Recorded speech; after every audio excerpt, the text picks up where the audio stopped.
नमस्कार दोस्तों, स्वागत है आपका टॉप ट्रेंडिंग जीके में। दोस्तों, अभी तक आपको पता चल चुका होगा कि ग्रुप डी का एग्ज़ाम इस बार टीसीएस ना करवा के एनएसईआईटी करवा रही है। एनएसईआईटी करवा रही है। तो एनएसईआईटी जो एग्ज़ाम करवाती है, इससे पहले उसने कौन से एग्ज़ाम कंडक्ट करवाए हैं? तो उनमें से एक एग्ज़ाम आता है रेलवे आरपीएफ एसआई का एग्ज़ाम भी कंडक्ट करवाया था, जो 19 दिसंबर 2018 से 19 जनवरी 2019 के बीच में हुआ था। तो यहाँ पर कि एनएससीआईटी यदि पेपर कंडक्ट करवाती है तो किस प्रकार के सवाल पूछती है, इनको आज हम डिस्कस करने वाले हैं। इसमें हम क्या करेंगे, मैथ के सवाल देखेंगे कि यदि एनएससीआईटी पेपर करवाती है तो किस प्रकार के मैथ के सवाल देती है। तो ये आज हम करने वाले हैं और आज का जो हम पेपर डिस्कस करने वाले हैं वो 5 जनवरी 2019 के अंदर जो पेपर हुआ था फर्स्ट शिफ्ट के अंदर, वो हम डिस्कस करने वाले हैं। तो वहाँ पर आपका मैथ का पहला सवाल क्या दिया गया था? सवाल नंबर 86 था, जिस वीडियो कंटिन्यू करें उससे पहले मैं आपको बता दूं दोस्तों, यदि आप स्पेशल रेलवे ग्रुप डी और एनटीपीसी सीबीटी 2 एग्जाम की तैयारी करें और अभी तक आपने मॉक टेस्ट सीरीज ज्वाइन नहीं की है तो अभी भी आपके पास मौका है। मॉक टेस्ट सीरीज से आपका कॉन्फिडेंस लेवल बनने वाला है, टाइम मैनेजमेंट हो गया, कौन सा सेक्शन वीक है, अभी भी आप उसको बूस्ट कर सकते हो। तो टेक्स्ट बुक पर अभी ऑफर चल रहा है जिसमें यदि आप टीटीजी के कूपन कोड यूज करते हो तो आपको एक्स्ट्रा यहाँ पर 60 रुपए का और डिस्काउंट मिलने पर इस डील को आप 339 रुपए में 1 वर्ष की वैलिडिटी, जिसमें सारे एग्जाम 400 प्लस एग्जाम, चाहे आप एसएससी की तैयारी करते हो, रेलवे, बैंकिंग, यूपीएससी किसी भी एग्जाम की तैयारी करते हो, 1 वर्ष की वैलिडिटी में सारे एग्जाम्स के आपको मॉक टेस्ट है वो एग्जाम पैटर्न पर आधारित ये आप डील ग्रैब कर सकते हो। ज्यादा जानकारी के लिए डिस्क्रिप्शन बॉक्स में लिंक है, ये टेक्स्ट बुक ऐप और वेबसाइट दोनों पर अवेलेबल है, जो सेम एग्जाम पैटर्न और डैशबोर्ड पर आधारित यहाँ पर मॉक टेस्ट अवेलेबल होते हैं। तो चलिए कंटिन्यू कर लेते हैं, देख लेते हैं इन सभी मैथ के क्वेश्चंस का क्या एग्जैक्ट सॉल्यूशन होने वाला है। के अंदर क्या कहा, यदि एक वर्त की त्रिज्या को 19 गुना कर दिया जाता है तो इसकी परिधि पिछली परिधि की कितना गुना हो जाएगी। देखो, वर्त की रेडियस दे रखी है आपको, यदि आर होती है तो परिधि क्या हो जाती है, 2 पाई आर होती है, और क्षेत्रफल कितना होता है, पाई आर स्क्वायर होता है। यदि हम यहाँ पर देखें तो यहाँ पर आर की पावर 1 है, यहाँ पर 1 है, और क्षेत्रफल के अंदर आर की पावर 2 है। तो हम कहेंगे यदि रेडियस 19 है तो जो परिधि थी पहले वाली परिधि की भी 19 गुना हो जाएगी, और यदि क्षेत्रफल की बात की जाती है तो ये 19 का स्क्वायर गुना हो जाएगा, जिसको 361 कहते हैं, यानी 361 गुना हो जाएगा क्षेत्रफल। परिधि की बात करें तो 19 गुना हो जाएगी। यदि रेडियस को 1 से 19 गुना किया जाता है, यानी 19 गुना किया जाता है, तो इस प्रकार से हो जाएगा। तो ये ऑप्शन नंबर आपका कितना हो चुका है, ऑप्शन नंबर 2 हो चुका है, क्योंकि उसने परिधि की बात करी है तो परिधि कितनी हो जाएगी, 19 गुना। जिस प्रकार रेडियस उतनी ही गुना हो जाएगी परिधि। सवाल नंबर 87 की बात करते हैं। किसी वस्तु को 440 रुपए में बेचने पर उसी वस्तु को 1000 रुपए में बेचने पर प्राप्त लाभ के 60% हानि होती है, तो उस वस्तु का क्रय मूल्य ज्ञात कीजिए।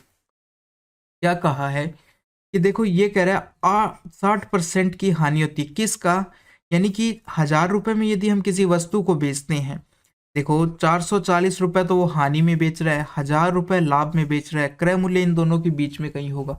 वो कह रहा है कि यदि मैं इसको 1000 रुपए में बेचता हूँ तो जो लाभ होता है, जो लाभ होता है यहाँ पर जितना भी लाभ होता है उसका 60% हानि है। ठीक है, उसका कितना परसेंट हानि है, 60% हानि है। तो देखो, 60% को भिन्न के रूप में हम किस प्रकार से कह सकते हैं, 3/5 कह सकते हैं। 60 को आप यदि 100 से डिवाइड करोगे और सॉल्व करोगे तो 3/5 आ जाएगा। तो हम कह सकते हैं यदि लाभ 5 है तो 5 का 60% यानी कि 3 क्या है, हानि है। ये कह रहा है वो कि लाभ का 60% क्या है, हानि है। इस प्रकार से अब देखो, हमारे पास आ चुका है ये 3 है अनुपात में, ये 5 है, पूरा कितना हो जाएगा, यदि जोड़ें दोनों को तो 8 हो जाएगा। इस प्रकार से 8 की वैल्यू देखो कितनी हो जाएगी, 1000 में से आप 440 घटाओगे तो आपके पास 560 आते हैं, और 560 किसकी वैल्यू दे रखी है, आपकी 8 अनुपात की वैल्यू दे रखी है। और पूछी क्या है, वस्तु का क्रय मूल्य पूछा है। क्रय मूल्य पूछा है तो हम किसी की भी वैल्यू निकाल लें। पहले तो आप 1 की वैल्यू निकालोगे, यहाँ से कितनी आ जाएगी, इसको डिवाइड करोगे। यदि 8 की वैल्यू 560 है तो 1 की वैल्यू कितनी हो जाएगी, ये आपकी 70 हो जाएगी। तो 3 की वैल्यू मैं निकाल लेता हूँ, 3 की वैल्यू निकाली तो कितनी हो जाएगी, 210 हो जाएगी। अब आपके पास देखो हानि 440 में तो वो बेचता है तो हानि होती है, और हानि कितनी, 3 अनुपात होती है। 3 की वैल्यू हमने 210 कर दी है। यदि मैं इसमें 210 जोड़ देता हूं तो मेरा क्रय मूल्य आ जाता है। 650। ये आपका ऑप्शन नंबर 1 हो चुका है। सवाल नंबर 87 हो चुका है। 88 की बात करें, दो संख्याओं का गुणनफल बताओ जिनका ये आपको एलसीएम दे रखा है और ये एचसीएफ दे रखा है, ये दे रखा है। तो दो संख्याओं का गुणनफल बताना है हमको। देखो, पहली संख्या इंटू दूसरी संख्या का गुणनफल किसके बराबर होता है? एलसीएम इंटू एचसीएफ के बराबर होता है। अब वो कह रहा है कि एचसीएफ तो आपका 1 है, तो जितना एलसीएम आएगा वही दोनों संख्याओं का गुणनफल आ जाएगा, क्योंकि ये तो 1 है, 1 को किसी से भी मल्टीप्लाई करो कोई फर्क नहीं पड़ता है। तो इतना ही हो जाएगा, ऑप्शन नंबर 3 हो जाएगा। यहाँ से ऐसे कह सकते हैं। सवाल नंबर 89 की बात करें, 84 लीटर के मिश्रण में दूध और पानी का अनुपात आपको दे रखा है 3:4 दे रखा है। फिर क्या कह रहा है? अनुपात बदलकर 3:5 हो जाता है तो मिश्रण में मिलाए जाने वाले अतिरिक्त पानी की मात्रा बताओ। पहले अनुपात दूध यानी मिल्क और वाटर का इतना था, अब क्या कर दिया गया है? 3:5 कर दिया गया है। अब हमें क्या करना है कि मिलाया क्या गया है? अतिरिक्त पानी मिलाया गया, यानी दूध नहीं मिलाया गया तो पानी, दूध है जो मिलाया केवल पानी गया है तो दूध तो सेम रहेगा, और अनुपात में हमें देखो सेम ही दिखाई दे रहा है। यदि नहीं होता तो हमको करना पड़ता। यहाँ पर सेम है, मिल्क पहले भी 3 था, अब भी 3 है, 3 है। तो अब यहाँ पर आप देख लो अंतर कितना है, 4 और 5। वाटर का अंतर देख लो, 1 अनुपात का अंतर है, तो 1 अनुपात का अंतर है, आ चुका है। अब देखो आपको स्टार्टिंग में क्या दिया गया था? 84 लीटर के मिश्रण में दूध और पानी का अनुपात, यानी टोटल स्टार्टिंग में कितना था? 84 लीटर था। और हमारा यदि अनुपात में देखते हैं तो स्टार्टिंग में कितना था? 3 और 4 7, यानी स्टार्टिंग में 7 था और 7 की वैल्यू हो गई 84। तो आप जब 7 का भाग दोगे इसके अंदर तो कितना आ जाएगा? ये आपका एक का आ जाएगा, 1 अनुपात की वैल्यू आ जाएगी। एक बार गया, 2 बार गया, 12 आ चुका है, यानी 1 अनुपात की वैल्यू आपके पास 12 आ चुकी है। और हमारा इनका अंतर कितना है? मिलाया गया 1 ही अनुपात है, तो यानी कि 12 लीटर मिलाया गया है। ऑप्शन नंबर आपका कितना हो जाएगा? 4 हो जाएगा, यानी कि 12 लीटर पानी मिलाने पर अनुपात 3:5 हो जाएगा। ये हो चुका है। आगे बढ़ते हैं।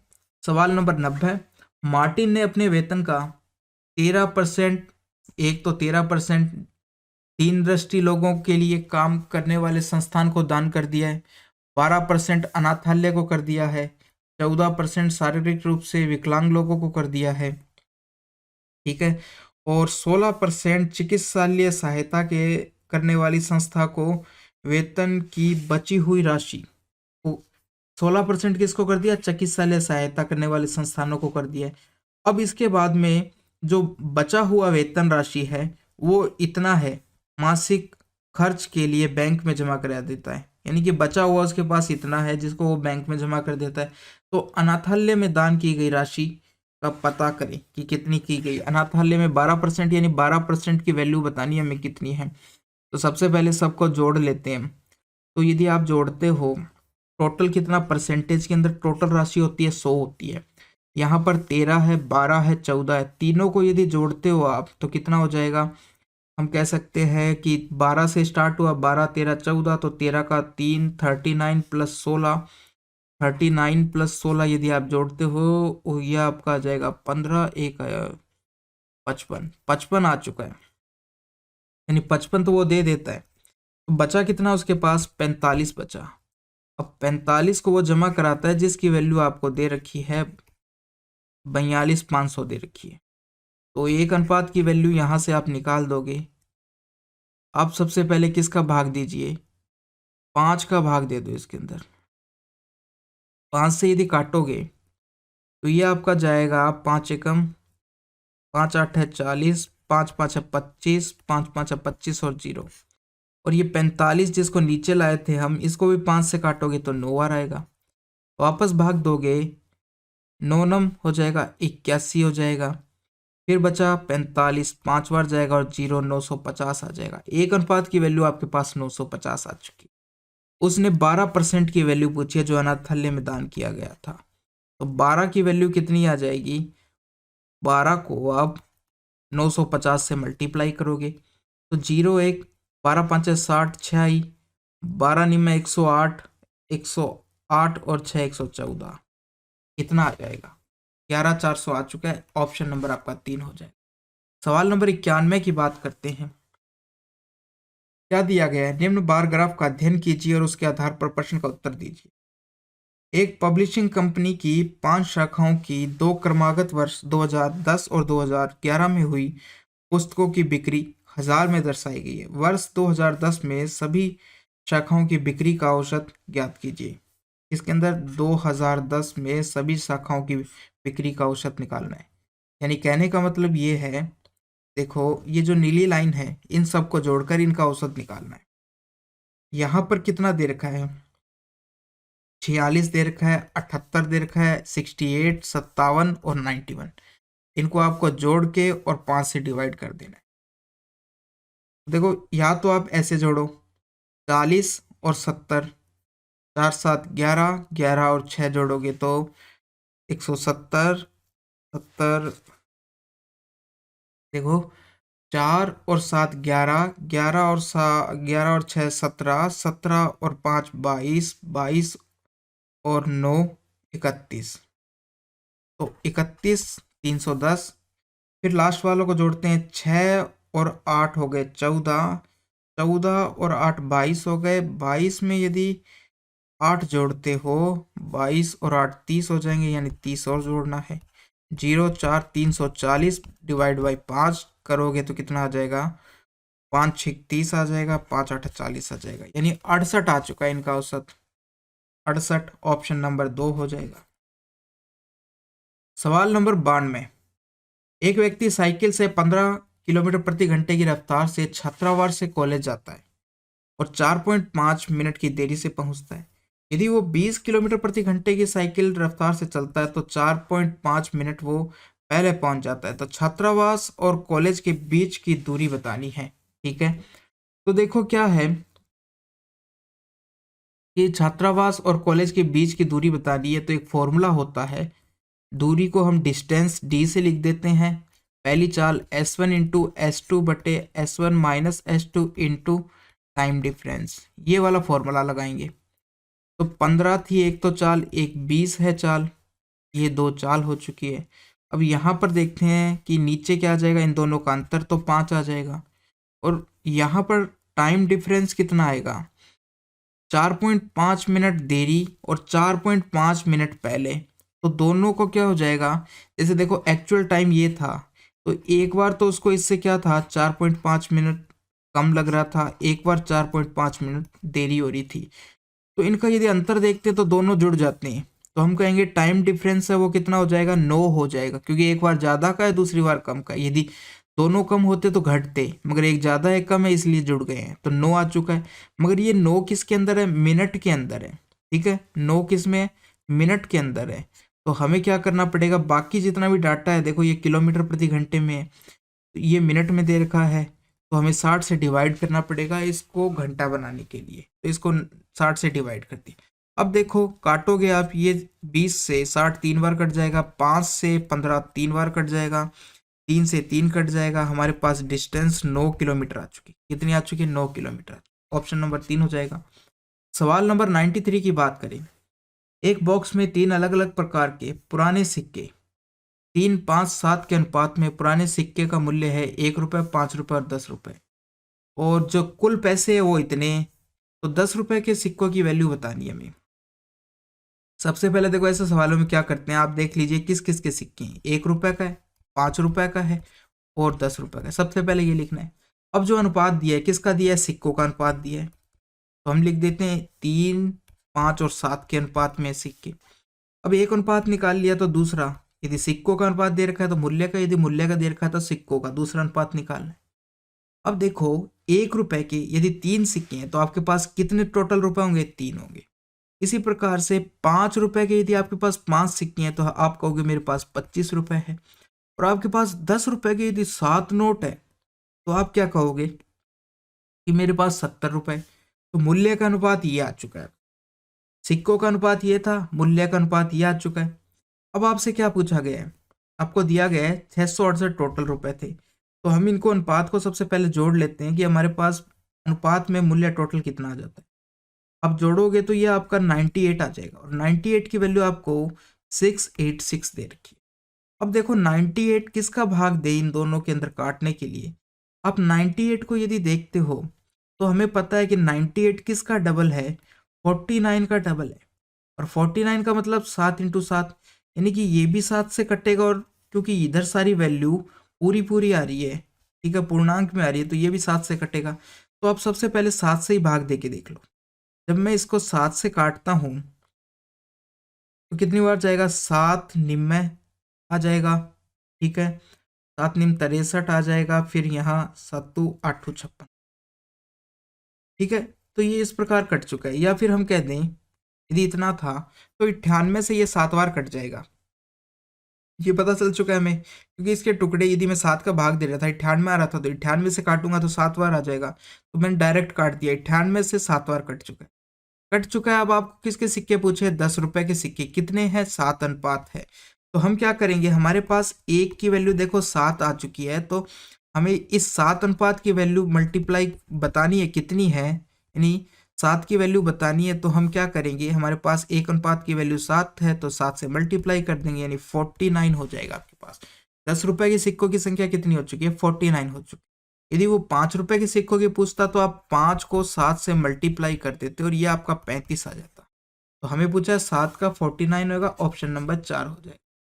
सवाल नंबर 94 की बात करते हैं। 7600 रुपए की राशि 8% वार्षिक दर पर साधारण ब्याज पर निवेश की जाती है। 5 साल बाद राशि निकाली जाती है और कुल राशि की आधी राशि वो शेयर बाजार में निवेश कर देता है। बची हुई राशि, यानी कि वो जितनी 5 साल के बाद में राशि आती है उसके पास, आधी शेयर बाजार में निवेश कर देता है, तो आधी उसके पास बच जाती है। वो बतानी है आधी कितनी है। तो सबसे पहले तो हमें क्या करना पड़ेगा, 5 साल बाद उसके पास कितनी राशि हो जाएगी वो बताना है। देखो 1 साल का ब्याज 8% है, तो 5 साल का कितना हो जाएगा, साधारण ब्याज पर 8 को 5 से मल्टीप्लाई कर दो, ये 40% हो जाएगा। अब देखो आपके पास टोटल परसेंटेज 40% आ चुका है, तो 7600 का आप 40% निकाल दो। 7600 का 40% निकाला तो ये कितना कट गया, 0 आई, 4 6 24, 2 आई हासिल, 4 7 28 और 2 30 हो जाएगा। यानी इतना ब्याज आ चुका है आपके पास 5 साल का। और राशि पहले से थी आपके पास कितनी, 7। देखो ये तो चलो ब्याज लिख दिया हमने, आगे जोड़ देते हैं। ये राशि थी और इसके अंदर 3040 जोड़ोगे तो टोटल आपके पास जो 5 साल के बाद में राशि आई है वो आ जाएगी। 0 आ गया, 4 आ गया, 6 आ गया और 10। 10,640 राशि आ चुकी। इसमें से आधा पैसा वो शेयर बाजार में लगा दे तो आधा बच जाता है। कितना होगा इसका आधा, 5 3 20, यानी 5320 हो चुका है। ऑप्शन नंबर 4 हो जाएगा। आगे बढ़ते हैं सवाल नंबर 95। निम्न बार ग्राफ का अध्ययन कीजिए और नीचे दिए गए प्रश्न का उत्तर देना है। पब्लिशिंग कंपनी की 5 शाखाओं की 2 क्रमागत वर्ष वही दे रखा है। वही पूछा क्या है, शाखा C2 की दोनों वर्षों की कुल बिक्री और C4 की दोनों वर्षों की कुल बिक्री का अनुपात बता। यानी कि C2 वाला वर्ष कौन सा है, ये वाला है, और C4 वाला ये है। तो क्या कहा है, इन दोनों को जोड़ना है यहाँ पर, और यहाँ पर इन दोनों को जोड़ना है और इनका अनुपात बताना है। तो यदि मैं इन दोनों को जोड़ता हूँ कितना आता है, ये आपका 8 और 6 14 हो जाएगा, एक आई हासिल, 8 और 8 16 हो जाएगा, 164 आ चुका है। और यदि इनकी बात करता हूँ तो कितना मिलेगा आपको, 7 और 4 11, एक आई हासिल, ठीक है, और ये 8 और 9, 9 और 5 कितना होता है, 14 होता है। यानी 164 141 हो जाएगा। अब ये देख लो किसी से कटते हैं तो काट दो इनको। तो 3 का भाग जाएगा क्या, 7 और 4 11, 3 का नहीं जाएगा, शायद तक यही अनुपात आना चाहिए। ऑप्शन नंबर 3 हो जाएगा। देखो यही अनुपात आ रहा है, 164 141 हो चुका है। सवाल नंबर 96 की बात करें। जब कोई संख्या 119 से विभाजित की जाती है तो शेषफल 10 बचता है, तो उसी संख्या को जब 17 से विभाजित किया जाता है तो शेषफल कितना बचेगा। देखो यदि 10 से विभाजित, देखो 119 से विभाजित किया जाता है तो कितना बचता है, 10 शेषफल बचता है। अब 17 से, तो जो वो बता रहा है, जो ऑपरेशन वो संख्या के अंदर कह रहा है, हम केवल किस में लगाते हैं, शेषफल में, ठीक है। तो देखो जब 119 से विभाजित किया तो शेषफल 10 बचा। तो अब 10 के अंदर आगे जो कहा गया है उसी संख्या को जब 17 से विभाजित किया है तो हम केवल शेषफल जो था उसको भी विभाजित करेंगे 17 से, तो कितना शेषफल बचेगा, तो 10 के अंदर 17 का भाग नहीं जाता तो हम कह देंगे 10 ही शेषफल बचेगा, 10 ही शेषफल हमारा बच चुका है। तो इस प्रकार से ये सवाल हो जाएगा, ऑप्शन नंबर डी हो जाएगा। आगे बढ़ते हैं, सवाल नंबर 97 की बात करते हैं। इसका आपको आंसर निकालना है। तो देखो इसमें कुछ नहीं है, आपको मल्टीप्लाई करना है। तो सबसे पहले देखो क्या करते हैं, हम भाग देते हैं, भाग देते हैं। अब भाग देना है हमें, तो आप इस प्रकार से लिख लो। देखो बड़ी बड़ी संख्याएं पहले सॉल्व नहीं करेंगे हम, इसको मैंने इस प्रकार से लिख दिया, ठीक है। अब मैंने साथ में क्या किया, यहाँ पर भाग दे दिया था, तो भाग दिया तो 18 की पावर 5 थी, इसके नीचे 18 की पावर 5 आ जाएगी, 5 बार लिख दिया खोल के, दे दिया भाग। अब बचा हुआ है जो, मल्टीप्लाई कर दो, कर दिया, इस प्रकार से होगा। अब आपको कुछ नहीं करना, काटना है। 324 18 इंटू 18 होता है, 324 18 इंटू 18 होता है। 18 को 72 से काटोगे तो 4 बार जाएगा, तो ये आपका आ चुका है 4804, 4084, ये आ चुका है।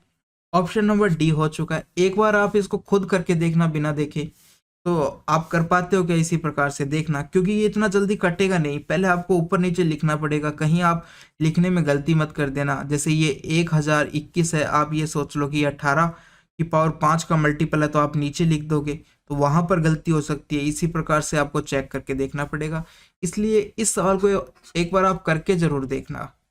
क्वेश्चन 98, 375 फैक्टोरियल में अनुगामी या लास्ट के अंदर कितनी जीरो आती है, ये बताना है। देखो ये होता है, इसके पीछे जो साइन लगा हुआ था इसका मतलब फैक्टोरियल, या फिर इसको ऐसे भी लिख सकते हैं 375 फैक्टोरियल 375। अब हमें क्या बताना है, 375 फैक्टोरियल के अंदर कितने जीरो है। तो सबसे पहले ये क्लियर होना चाहिए फैक्टोरियल का मतलब क्या है। जैसे यदि फैक्टोरियल 5 दिया तो इसका मतलब क्या है कि 5 इंटू 4 इंटू 2 इंटू 1, यानी कि फैक्टोरियल 5 को यदि आप ओपन करते हो, खोलते हो, तो क्या आएगा, सबसे पहले 5 से स्टार्ट करेंगे और 1 तक जाना है, 5 इंटू 4 इंटू 3 इंटू 2, इसी प्रकार। यदि फैक्टोरियल 8 की बात करता है तो क्या कहोगे आप, 8 से स्टार्ट करूंगा मैं, एक एक कम करता जाऊंगा और 1 तक पहुंचना है मुझे, ठीक है, इस प्रकार से। अब इन सबको आप यदि मल्टीप्लाई करते हो तो जितना आता है वो फैक्टोरियल 8 का मान आ जाता है, इसी प्रकार फैक्टोरियल 5 का मान आ जाता है। अब हमसे पूछा गया है ट्रेलिंग जीरो, इसमें कितनी जीरो है। तो क्या होता है, देखो 2 और 5 जब मिलते हैं ना तो एक जीरो बनती है, 2 और 5 मिलते हैं तो एक जीरो बनती है। अब दोनों में ये देख लो आप कि 5 कम है या 2 कम है। जैसे कि देखो यहाँ पर ये सम संख्या है, हर सम संख्या के अंदर दो दो है, लेकिन 5 देखो क्या है, एक ही बार आपको दिखाई दे रहा है। तो ये 5 जब 2 से मिलेगा यानी कि एक जीरो बन जाएगा केवल, 5 और 2 दोनों का गुणनफल होना चाहिए, तो दोनों में से जो भी कम है उसके बराबर जीरो होगी। तो यहाँ केवल एक 5 आया है, 2 तो खूब बार आए हैं, क्योंकि हर सम संख्या एक बार सम आएगी एक बार विषम आएगी, तो हर सम संख्या के अंदर 2 होता है, मगर 5 कितनी बार है, एक बार ही है, इसलिए 5 को जब 1 2 से मल्टीप्लाई होगा तब जीरो बनेगा। तो दोनों में यदि 2 कम है तो उसकी संख्या, यदि 5 कम है तो उसकी संख्या, ये हो जाएगा, ठीक है। तो जिस प्रकार से सवाल होगा उस प्रकार से करना पड़ेगा।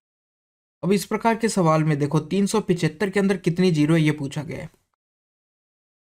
तो यहाँ पर आप क्या करो, इसको 5, 2 तो हमें पता है कि खूब बार आएगा, हर सम संख्या 2, सम संख्या 2 का भाग यानी 2 का गुणनफल होती है। बस हम 5 देख लें कि कितनी बार आए। कैसे निकालोगे, आपको इसका नंबर ऑफ जीरो निकालने हैं। तो यदि ये 375 फैक्टोरियल, आप इसको 5 से डिवाइड करो, 5 से यदि आप इसको डिवाइड करते हो तो आपका कितना आ जाता है, एक बार तो ये 7 बार जाएगा, एक बार 5 बार चला गया, फिर वापस से आप इसको 5 से डिवाइड करो, 15 आ जाएगा। अब 15 जो है आप वापस से उसको 5 से डिवाइड करो, 3/5 आ गया। अब भाग नहीं जा रहा, तो यहाँ पर अब कितना आया, 3 आ गया।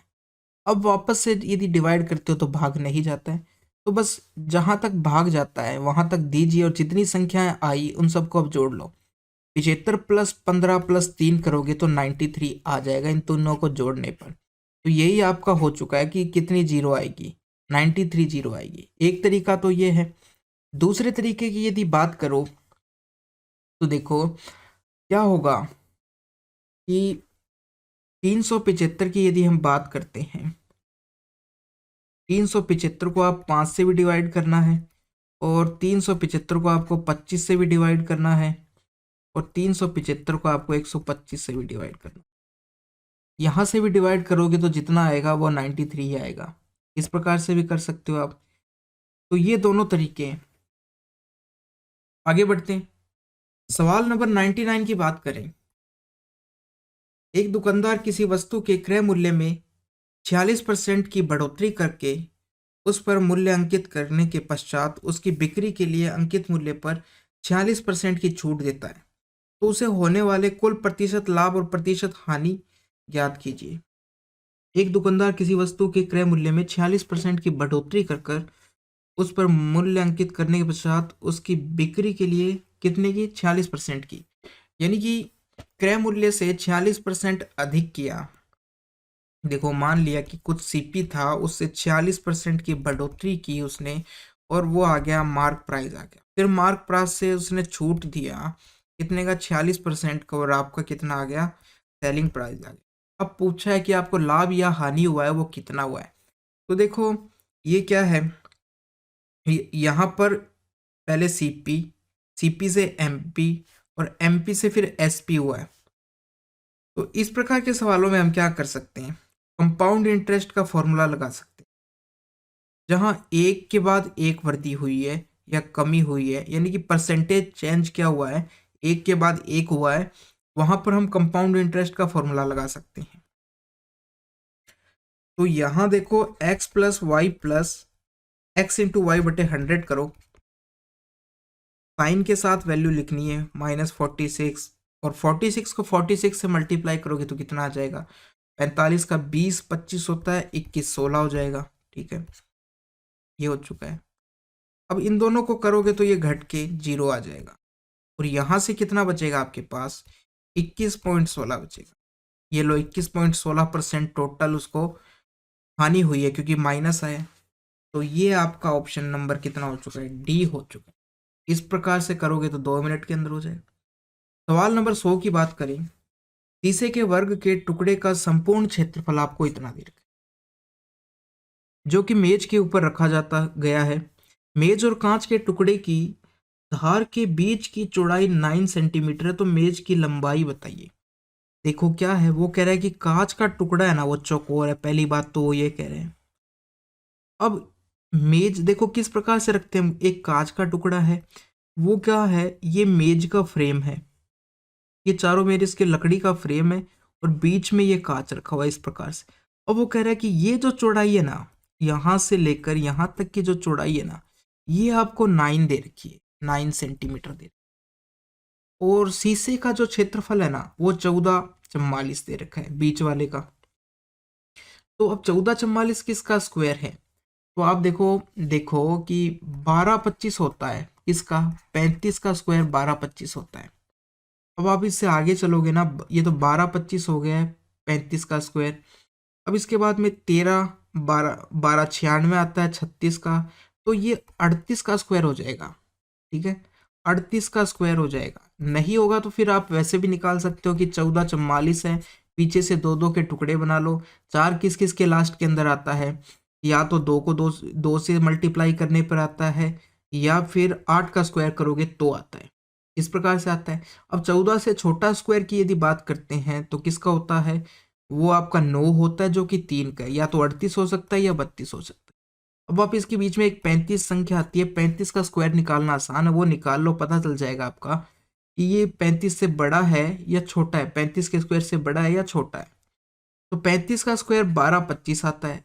अब 1444 1225 से बड़ा है, इसलिए 38 का होगा, तो 38 का स्क्वायर हो चुका है। तो यहां से हमें पता चल चुकी है कि जो बीच वाला वर्ग है उसकी प्रत्येक भुजा कितनी है, 38 है। तो ये आपकी हो चुकी है यहां से लेकर 38, इतनी 9 है, ये 38 है, और वापस से यहाँ पर 9 है।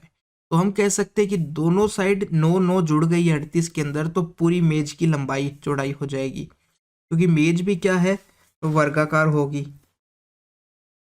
तो 38 प्लस 9 और 9 18 करोगे, दोनों साइड की जोड़ोगे आप, तो ये कितनी हो चुकी है आपकी, 8 और 8 16 हो चुकी है, 1 2 56। यानी मेज की जो लंबाई है वो 56 आ चुकी है। ऑप्शन नंबर 4 हो जाएगा आपका इस प्रकार से। आगे बढ़े, सवाल नंबर 101 की बात करें। 204 मीटर लंबे पुल को पार करने में एक ट्रेन 57 सेकंड का समय लेती है। तो ये देखो आपको दूरी दे दी है, ये समय दे दिया है, तो हमें पता चल रहा है कि यहाँ से हम चाल निकालनी है कुछ, ठीक है। तो हम लिख देते हैं, यहाँ से हम चाल निकाल सकते हैं ट्रेन की। अब आगे बात करते हैं, यदि वही ट्रेन एक संकेत बोर्ड यानी कि एक खंबा है, उस पर कोई संकेत लगा है, उस खंबे को पार करती है कितने सेकंड में, 23 सेकंड में पार करती है। तो ट्रेन की लंबाई बतानी है। तो हमें पता है यहाँ से भी हम चाल निकाल सकते हैं और दोनों चाल को बराबर कर देंगे। देखो कैसे, सबसे पहले बात कर लेते हैं कि संकेत बोर्ड को पार करने की बात करते हैं। तो ट्रेन की लंबाई x है, ये 23 सेकंड में पार कर देती है। ऊपर दूरी x है ट्रेन की, नीचे आ चुका है समय। जितनी ट्रेन की लंबाई है वही हमारी दूरी है जब वो खंबे को पार करता है, बटे समय हो चुका है। तो ये चाल के बराबर, और यही चाल ट्रेन की आई है, तो जो दूसरे पुल से निकालोगे वो भी हमारी ट्रेन की चाल होगी। वो कैसे निकलेगी, टोटल वहां पर लंबाई कितनी है, पुल की लंबाई प्लस ट्रेन की लंबाई, बटे टाइम लिखोगे 57। ये दोनों बराबर होंगे क्योंकि ये भी चाल है, ये भी चाल है। यहां से यदि आप निकालते हो तो आपको क्रॉस मल्टीप्लाई करना पड़ेगा। तो ये 57x आ गया आपका, 23 इंटू 204 आ चुका है, प्लस 23x आ चुका है। 23x को इधर लाओगे तो कितना आ जाएगा आपका, 34x बराबर 23 इंटू 204 आ चुका है। अब देखो ये 17 से 2 बार कटता है, तो इधर भी कुछ 17 से कटेगा, ये 17 से कटेगा 12 बार, फिर वापस काटोगे 2 से, ये कितने 6 बार कट जाएगा। तो 23 छिक्का कितना होता है, 23 पांचा 115 और 23 छिक्का 138। ट्रेन की लंबाई कितनी आ चुकी है, एक्स मानी थी हमने, 138 मीटर आ चुकी है, 138 मीटर। ऑप्शन नंबर 1 हो जाएगा। सवाल नंबर 102 की बात करें, कोई राशि चक्रवृद्धि ब्याज की दर से 4 साल में अपने आप की 3 गुनी हो जाती है, कितने साल में यह अपने आप की 2187 गुनी हो जाएगी। चक्रवृद्धि ब्याज की दर से 4 साल में अपने आप की कितनी हो चुकी है, 3 गुनी। तो देखो हम इस प्रकार से लिखते हैं, देखो कि वो राशि हुई है 4 साल में कितनी हो गई है, 3 गुनी हो गई, ठीक है, 4 साल में। अब आप क्या करोगे, पूछा गया कितने साल के अंदर 2187 गुनी हो गई है। तो ये जो गुनी हो गई है, ये 3 के रूप में हमें दे रखी थी, देखो यहाँ पर 3 गुनी, तो हम इसको भी 3 की पावर के रूप में तोड़ेंगे। अब कैसे तोड़ोगे, तोड़ने का एक ही तरीका है, आप इसके टुकड़े करो, 3 का भाग देते जाओ। तो पहली बार दोगे तो 7 आएगा, यहाँ से आपका 3 दूनी आ जाएगा और 3 नमित्र आ जाएगा। वापस से 3 का भाग दोगे तो 3 दूनी 3 चौक 12 और 3 3, वापस से दोगे तो कितना हो जाएगा 3 का भाग, तो ये आपका क्या 81 जाएगा, और 81 कितना होता है, 3 की पावर 4 होता है। बाकी नहीं तो तोड़ लो, 27, फिर 3 का दोगे तो आपका 9 आएगा, फिर 3 का दोगे तो 3 आएगा, और फिर 3 का दो, तो कितने 3 आ गए, 1 2 3 4 5 6 7, यानी 3 की पावर कितनी हो चुकी है, 7 हो चुकी है, ठीक है। तो ये तो 4 साल में कितनी हो गई है, कोई राशि 4 साल में 3 गुनी हो जाती है। तो 3 की पावर 7 गुनी कितने सालों में हो जाएगी, तो हम कहेंगे जो ऊपर है उसको आप 7 से मल्टीप्लाई कर दो, यानी 4 साल में 3 गुनी होती है, तो 3 की पावर 7 गुनी 4 इंटू 7 साल में हो जाए। इस प्रकार से करना है, जितनी यहाँ पर पावर आती है उसको आप उसी से, यहाँ पर जितना दे रखा है, जैसे 4 साल दे रखा है, जितनी पावर आती है इस पावर से मल्टीप्लाई कर दो। 4 साल में होती है तो 4 से, n साल में होती है तो n से गुना कर दो। तो यानी कि 28 साल के अंदर ये कितनी हो जाएगी, 2187, या 3 की पावर 7 गुनी हो जाएगी। ऑप्शन नंबर 3 हो जाएगा। आगे बढ़े, 103 में क्या दिया गया है, एक व्यक्ति एक समबाहु त्रिभुजाकार मैदान की सतह पर इतने इतने की गति से यात्रा करता है। तो संपूर्ण यात्रा की औसत गति ज्ञात की। यहाँ इसको सतह न बोलकर भुजा बोलनी चाहिए थी। ठीक है, त्रिभुजाकार मैदान की भुजा पर इतने इतने की गति से यात्रा करता है, तो औसत गति बतानी है। तो समबाहु त्रिभुज है, देखो ये तीन भुजाएं हैं, वो यहाँ से ऐसे चला, फिर ऐसे और फिर ऐसे चला, तो क्या भुजाएं तीनों बराबर हैं, ये पता है। अब देखो औसत निकालने का फॉर्मूला क्या होता है। यदि आपको औसत निकालने का फॉर्मूला पता है ना, तो आप कभी नहीं अटकोगे। तो औसत गति निकालने का फॉर्मूला क्या होता है, ऊपर तो लिखते हैं हम टोटल दूरी, दूरी कौन सी, टोटल दूरी, और नीचे टोटल समय। बस ये होता है टोटल दूरी बटे टोटल समय, ये दोनों चीज निकालनी पड़ेगी हमें। तो देखो यदि तीन चाल दिए है, उनका हमें औसत गति निकालनी है, तो कैसे निकालेंगे। आप सबसे पहले इस प्रकार से लिख दो 16 24 12, कोई फॉर्मूला याद नहीं करना है, फॉर्मूला लंबा चौड़ा है। जब भी तीन दी होती है तो इस प्रकार से निकालनी है आपको, 16 24 12, ये तो है चाल। अब हमें दूरी निकालनी है और समय निकालना है। ठीक है, ये दो चीजें निकालनी। तो समय दूरी क्या है, सबकी बराबर है। आप इनका एलसीएम लो, एलसीएम लोगे तो कितना आएगा, 48 आ जाएगा। ठीक है, ये हमारी दूरी हो गई है, यानी प्रत्येक दूरी 48 की हो गई है। अब जब आप इसमें 16 का भाग दोगे 48 में, तो आपका कितना बार जाएगा, 3 बार। 24 का भाग दोगे 2 बार, 12 का 48 में भाग दोगे तो 2 बार। ये जो आए हैं ये आपके समय हो चुके हैं, 3 घंटे 2 घंटे 2 घंटे, 3 घंटे 2 घंटे, और ये 4 घंटे हो जाएंगे। लास्ट वाला कितना हो गया, 4 घंटे। तो ये आपका समय आ चुका है, ये दूरी आ चुका है, प्रत्येक दूरी 48 की आई है। टोटल कितनी दूरी है, तीन दूरियां हैं। तो टोटल दूरी अब जब आप निकालोगे, टोटल दूरी क्या है, 48 48 48, 3 बार है, तीनों के लिए बराबर जो है। तो टोटल दूरी प्रत्येक के लिए 48 48 है, तो 3 × 48 कर दोगे, कितना आ जाएगा यहाँ से, या फिर ऐसे ही छोड़ दो, टोटल दूरी आ चुकी है हमारे पास। अब टोटल समय की बात करते हैं, टोटल समय की बात करते हैं, तो ये कितना आएगा आपके पास, तीनों समय को जोड़ दो, तो ये 7 और 9 आ चुका है। अब आ चुका है तो आप फॉर्मूले में मान रखो बस, 3 × 48 बट्टे 9, यानी ऊपर टोटल दूरी नीचे टोटल समय, 1/3 आ जाएगा। और 3 से यदि काटते हो 1 और 6 16, 16 आ चुकी है, उसकी ऑप्शन नंबर 1 हो जाएगा। तो बस औसत गति का फॉर्मूला याद रखिए आप, टोटल दूरी बटे टोटल समय, यहां से हो जाएगा। सवाल नंबर 104 दिया गया है, एक दुकानदार एक उत्पाद को इतने में बेचता है और 12% का लाभ कमाता है, क्रय मूल्य हमें बताना है। अब देखो 12% का मतलब क्या होता है, 1/8 होता है, यदि 8 पर 1 अनुपात का लाभ कमा रहा है वो, तो विक्रय मूल्य कितना हो जाएगा।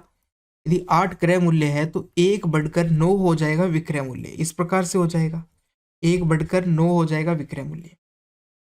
अब देखो विक्रय मूल्य की वैल्यू आपको दे रखी है 2367, यानी 9 की वैल्यू आपको कितनी दे रखी है, 2367 दे रखी है। तो यहां से आप 1 अनुपात की वैल्यू निकालो, 9 का भाग दोगे, 9 दूनी 18 आएगा, 5 बार गया, और अब 9 का 6 बार 54, और 9 तिये 27, इतना आ चुका है। तो क्रय मूल्य 8 है, तो 8 की वैल्यू अब निकाल सकते हैं हम। 8 को आप 263 से मल्टीप्लाई कर दो, 8 तिये 24, 2 आई हासिल, 8 6 48, और 2 50, 5 आई हासिल, 8 दूनी 16, 16 और 5 21, 2104, ये क्या आ चुका है आपके पास,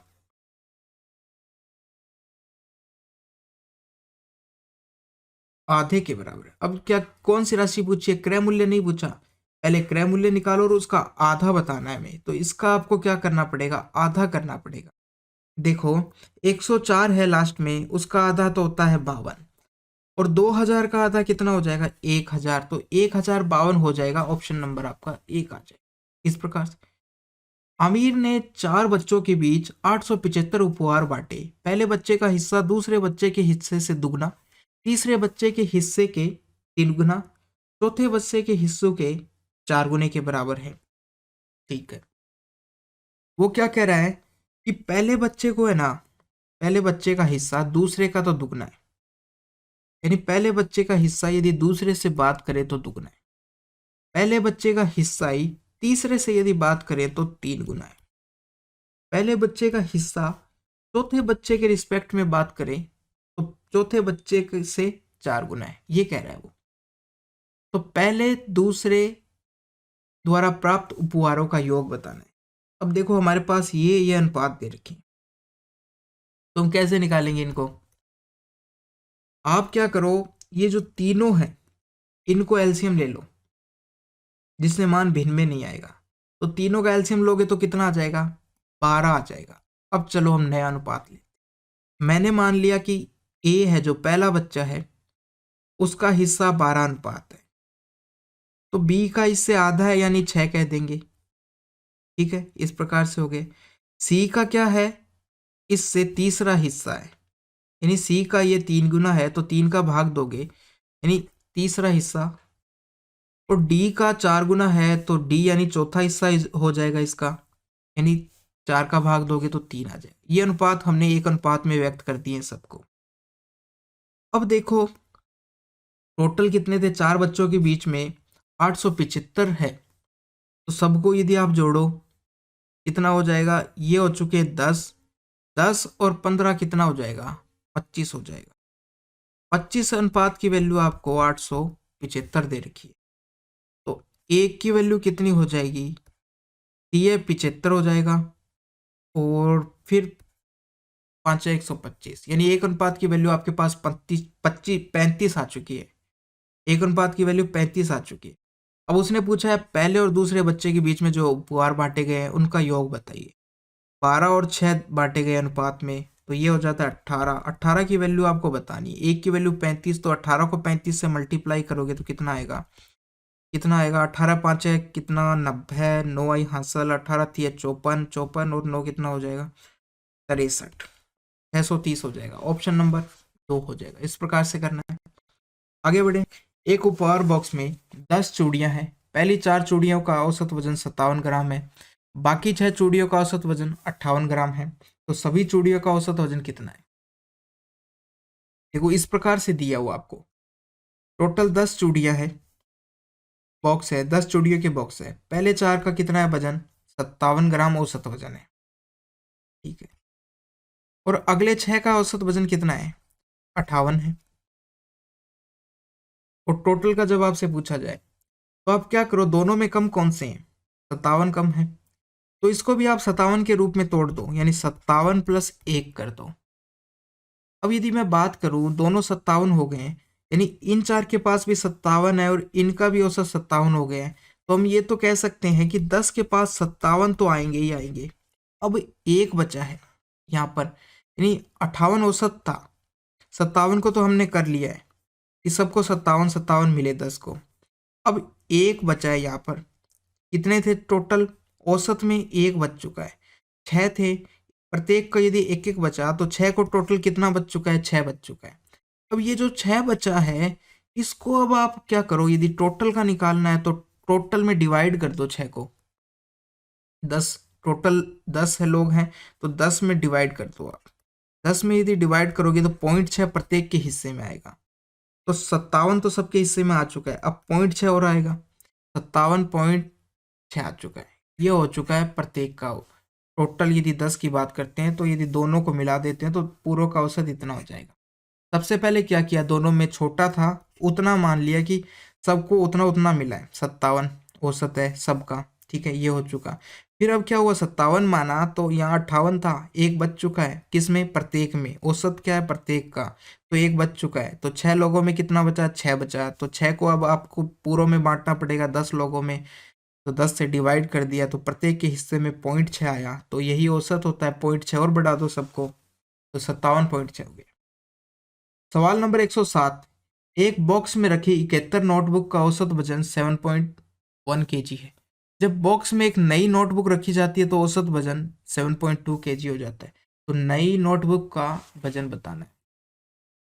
अब देखो 71 नोटबुक का औसत वजन कितना है? 7.1 kg है। ठीक है, प्रत्येक नोटबुक का वजन कह रहा है कि 71 नोटबुक है और प्रत्येक का वजन 7.1 kg है।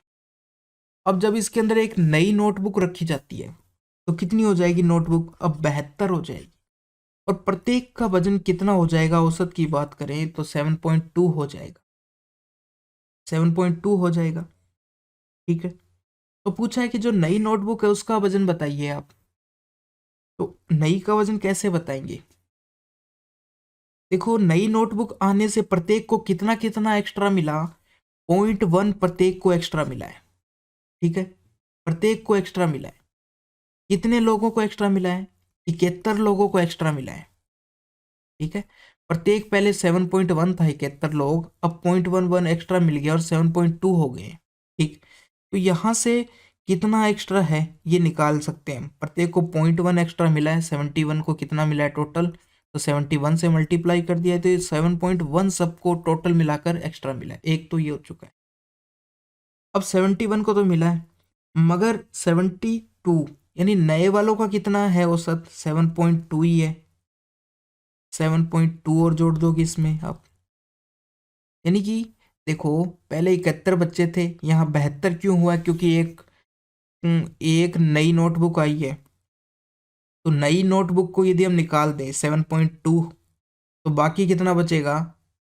71 ही बचेगा। पहले 71 का 7.1 केजी था प्रत्येक का, अब 7.2 केजी हो चुका है। और जो बची हुई नोटबुक है उसका औसत 7.2 था, तो हमने क्या किया, जो सब में बढ़ा है वो निकाल लिया, कितना? 7.1 बचा। और जो नई नोटबुक है उसका औसत बचा हुआ कितना था? 7.2। तो इन दोनों को यदि आप जोड़ते हो तो नई नोटबुक का आ जाएगा 3.14 आ जाएगा। 3 नहीं, 14.3 आ जाएगा। ये हो चुका है। ऑप्शन नंबर आपका कितना हो चुका है? एक हो चुका है। ये हो गया है। आगे बढ़ते हैं, सवाल नंबर 108 की बात करते हैं। एक बल्ब उत्पादक कंपनी ने कुल उत्पाद का 13% उत्पाद दोषपूर्ण पाया। यदि गैर दोषपूर्ण उत्पादों की संख्या इतनी है, देखो 13% दोषपूर्ण पाया, यानी टोटल 100 है तो 13 दोषपूर्ण है, बचे कितने? 83।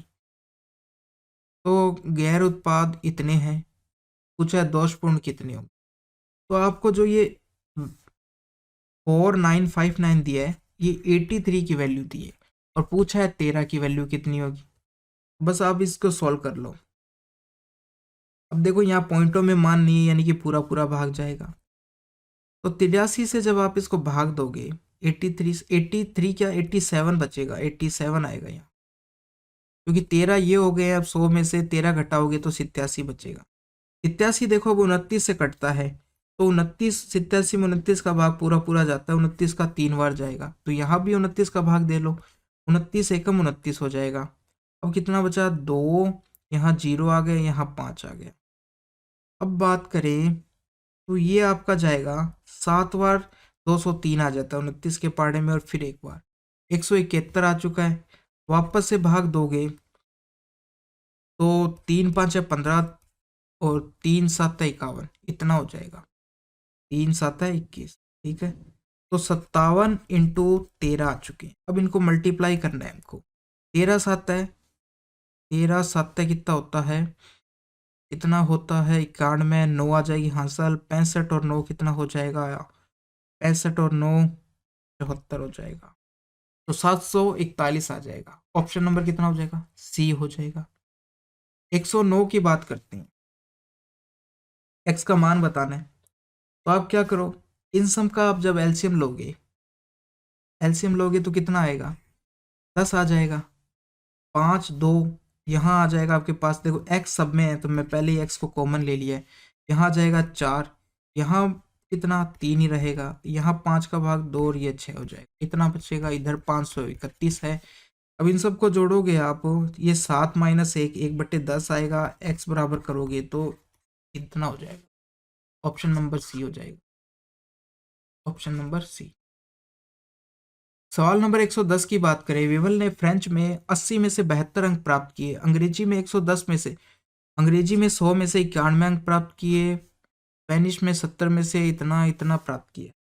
तो उसके द्वारा प्राप्त किया गया कुल प्रतिशत क्या था ये बताना है। कुल प्रतिशत की बात करिए तो देखो, टोटल पूर्णांक की बात करें, यहाँ 80 थे, 100 थे, 70 थे, 50 थे, तो ये 150 और 200 हो चुके हैं पूर्णांक की बात करें तो। और नंबरों की बात करें तो 72, इनको जोड़ना पड़ेगा आपको, 72, 91, 63 और 44। 4 7 1 8, 8 और 2 10, एक आई हासिल, ये 8 हो चुका है। 8 और 9 कितना हो जाएगा? 17, 17 और 10 27, 270 आ चुके। तो और ये डेढ़, ये 300 आए हैं, पूर्णांक 300 है, और उसने टोटल 270 नंबर लाए। तो 270 300 का कितना है हमें बताना है परसेंटेज में, तो 100 से मल्टीप्लाई कर दो। अब ये देखो, 2 जीरो से 2 जीरो कट चुकी है, 3 का जब इसमें भाग दोगे तो 90 आ जाएगा, यानी 90% जो है उसने नंबर लाया है। ऑप्शन नंबर 4 हो जाएगा। क्वेश्चन 111, शीला अपनी सामान्य गति की, यानी उसकी सामान्य गति 21 है तो वह 20 की चाल से चलती है तो 6 मिनट देरी से पहुंचती है, ये कहा गया। तो कहा गया कि यदि वो सामान्य चाल से चले तो उसको कितना समय लगेगा, सिंपल शब्दों में ये कहा गया। अब देखो, हमारे पास सबसे पहले डिस्टेंस निकालेंगे, कितनी दूरी है। तो एक तो चाल उसकी 20 हो गई, पहले 21 थी, इन दोनों का अंतर करते हो तो 1 बचेगा, और टोटल टाइम डिफरेंस कितना हो चुका है? 6 का हो चुका है, यानी 6 मिनट की देरी लगी है तो 6 का टाइम डिफरेंस हो चुका है। अब ये मिनट में है, ठीक है, तो हमको लगने वाले समय की गणना करनी है। तो हम सबसे पहले क्या करते हैं, इसको 60 से डिवाइड कर देते हैं, ठीक है। अब ये दूरी जो है किलोमीटर में आ जाएगी। आप यदि काटते हो 20 से 60 को, 3 बार जाएगा, और 3 से ये 2 बार जाएगा, यहाँ पर कितना आ चुका है? जो डिस्टेंस है वो 42 आ चुकी है आपकी। अब उसने क्या पूछा है? समय पूछा है। और सामान्य देखो, डिस्टेंस हमारे पास आ चुकी है, चाल उसको कितनी है? सामान्य चाल उसकी 21 है, तो समय आप कैसे निकालोगे? 42/21 कर दोगे तो 2 घंटे आ चुके हैं। कितने आ चुके हैं? 2 घंटे आ चुके हैं। और अब देखो, यहाँ पर 2 आपको कहीं पर भी नहीं दे रखा है, मगर आपको देखो कोई भी इकाई साथ में नहीं दे रखी है। तो आप क्या करो कि बस 2 घंटे था, तो आप समझ गए कि 2 घंटे को यदि मैं मिनट में बदलूँ तब मेरा 120 बन जाता है, यानी 2 × 60 करने पर 120 आ जाएगा। इस प्रकार से हो चुका है। आगे बढ़े, 112 की बात करें। 26√3 सेमी विकर्ण वाले एक घन को पिघलाकर घनाभ बनाने पर उसकी ऊंचाई कितनी होगी? यदि घनाभ की लंबाई घन की भुजा के बराबर है और घनाभ की चौड़ाई 13 सेंटीमीटर। सबसे पहली बात तो 26√3 सेंटीमीटर विकर्ण वाले घन, एक घन है जिसका विकर्ण दे रखा आपको 26√3। इसका मतलब क्या है?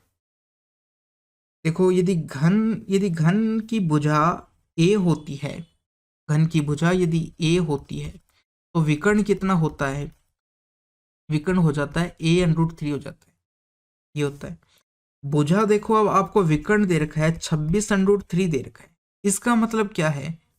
ये इसके बराबर यदि मैं करता हूं तो यहां से मेरे पास a का मान 26 आ जाता है, ये आ चुका है। तो मुझे पता चल चुका है कि घन की प्रत्येक भुजा कितनी है? 26 26 26 है।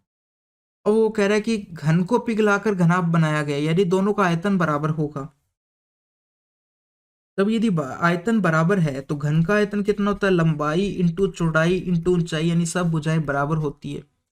और घनाभ में क्या कहा गया है कि घनाभ की लंबाई घन की भुजा के बराबर है, यानी 26 ही है, मगर उसकी चौड़ाई 13 दे रखी है, ऊंचाई हमसे पूछी गई है, ठीक है। तो अब आप यदि सॉल्व करते हो तो ये इससे कट जाएगा, 13 से यदि काटोगे तो 2 बार, यानी x का मान हमारे पास 52 आ चुका है। 52 आ चुका है। ऑप्शन नंबर आपका कितना हो जाएगा? 1 हो जाएगा। सवाल नंबर 13 की बात करें, x का मान ज्ञात करना है हमको। तो 21 का भाग देते हो आप, ये आपको दिखाई दे रहा है 21 का स्क्वायर है, अंडरूट करोगे इसका तो यहाँ पर 21 आएगा, फिर भाग 21 हो जाएगा। ये 22 का है, यहाँ पर 22 लिखोगे और यहाँ पर x आ जाएगा। 21 में 21 का भाग दोगे तो 1 आएगा, प्लस 22 करोगे बराबर x का मान आ जाएगा। तो x का मान कितना आ चुका है? 23 आ चुका है। ऑप्शन कितना हो जाएगा? सी हो जाएगा। सवाल नंबर 114 की बात करते हैं। कक्षा में उपस्थित छात्रों में 378 मोबाइलों को एक समान रूप से कितनी प्रकार से बांटा जा सकता है? देखो, 378 मोबाइलों को बांटना है हमको एक समान रूप से, यानी प्रत्येक बच्चे को बराबर बराबर मोबाइल मिले। तो ऐसे सवालों को कैसे करते हैं? इसके सबसे पहले हम गुणनखंड करते हैं। तो आप इसके सबसे पहले अभाज्य गुणनखंड करो। 378 लिखा है, अब गुणनखंड करना स्टार्ट करते हैं। तो देखो पीछे 8 है तो सम संख्या से डिवाइड होगा, 2 से भाग दो आप, ये आएगा आपका 2 एकम 2 आएगा, 2 8 है 16 आएगा, 2 निम 18 आएगा।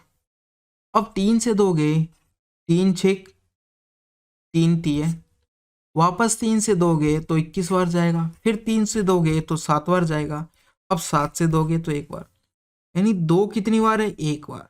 3 कितनी बार है, 3 की पावर 3, यानी 3 3 बार है। और 7 कितनी बार है, 1 बार। तो हम कह सकते हैं कि 2 की पावर 1 है, 3 की पावर 3 और 7 की पावर 1 है।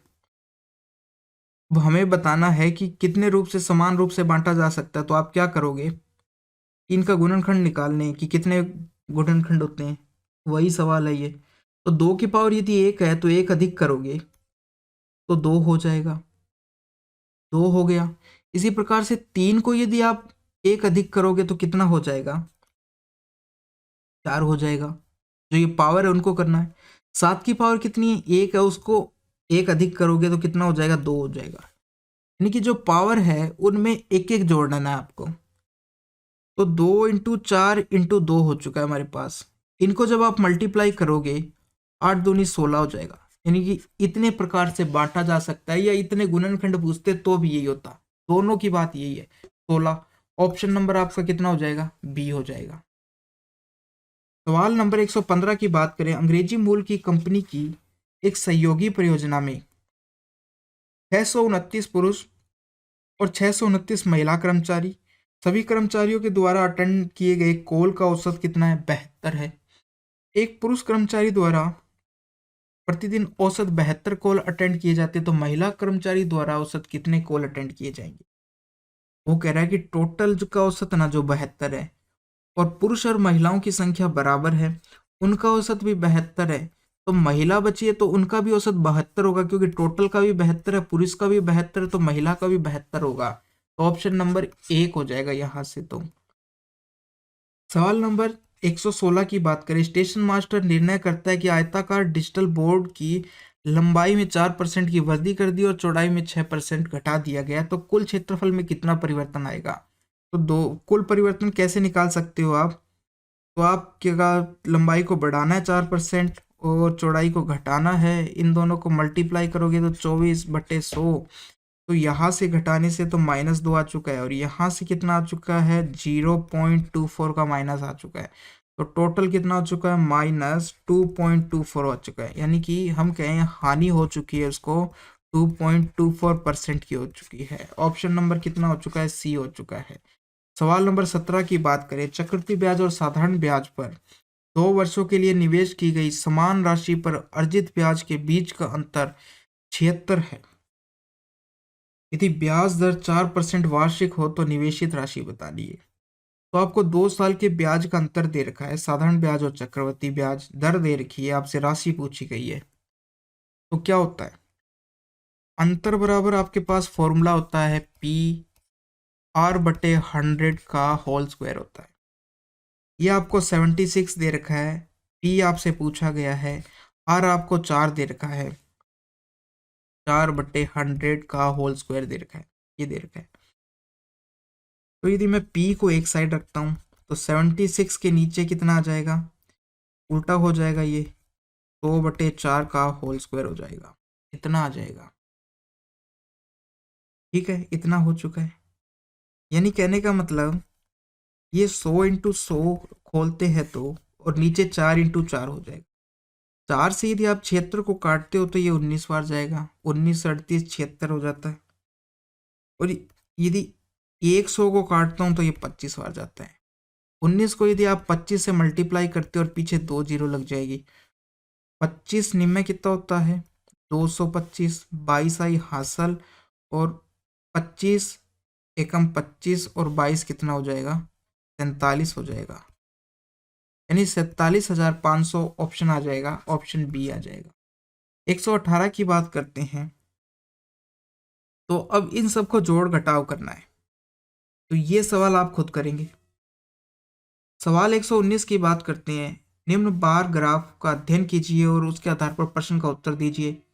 वही 2010 और 2011 में हुई बिक्री दी गई है आपको। सवाल क्या पूछा गया है, दोनों वर्षों में कंपनी की शाखाओं C1, C3 और C5 की मिलाकर बिक्री ज्ञात कीजिए।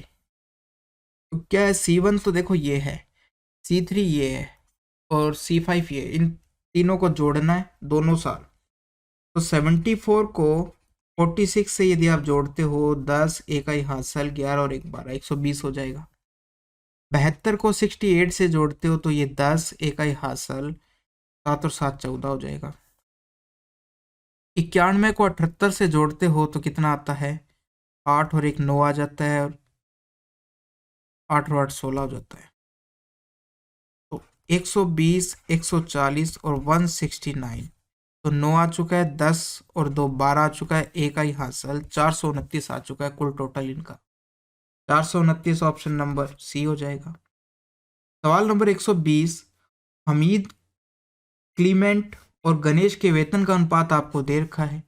गणेश को हमीद से 892 ज़्यादा मिले, तो क्लीमेंट का वेतन क्या है, इसको ज़्यादा मिले। देखो तीनों का अनुपात दे रखा है आपको, 3:5:7 दे रखा है। अब 3 और 7 के बीच का अंतर कितना दे रखा है, 4 होता है, और 4 की वैल्यू आपको कितनी दे रखी है, 892 दे रखी है। तो एक अनुपात की वैल्यू निकालोगे, 2 2 3, 123 आ चुकी है। तो 5 अनुपात की वैल्यू कितनी आ जाएगी यहाँ से, तो 5 दिए 15, एक आई हासिल 10 और 1 11, एक आई हासिल 5 दूनी 10 और 1 11, 11 15 हो चुका है, ऑप्शन नंबर बी। तो दोस्तों यहाँ पर आज का अपना पेपर है जो कंप्लीट हो चुका है। और ये सवाल आपको कैसे लगे, हार्ड लगे, आसान लगे, क्योंकि ये पेपर भी NSCIT ने करवाया था और ग्रुप डी का एग्ज़ाम भी यही कंपनी करवाने वाली है, इसलिए हम ये पेपर लेके आए कि इस प्रकार के सवाल आ सकते हैं। तो ये सवाल आप ज़रूर कीजिए, और यदि आपको ये अच्छे लगे और आप चाहते हैं कि इस प्रकार के और सेट करवाए जाए तो आप कमेंट कीजिए। बाकी इसकी PDF आपको योगेश मैथ टेलीग्राम चैनल पर मिल जाएगी, और कोई भी प्रॉब्लम है तो आप कमेंट कर सकते हैं। थैंक यू दोस्तों।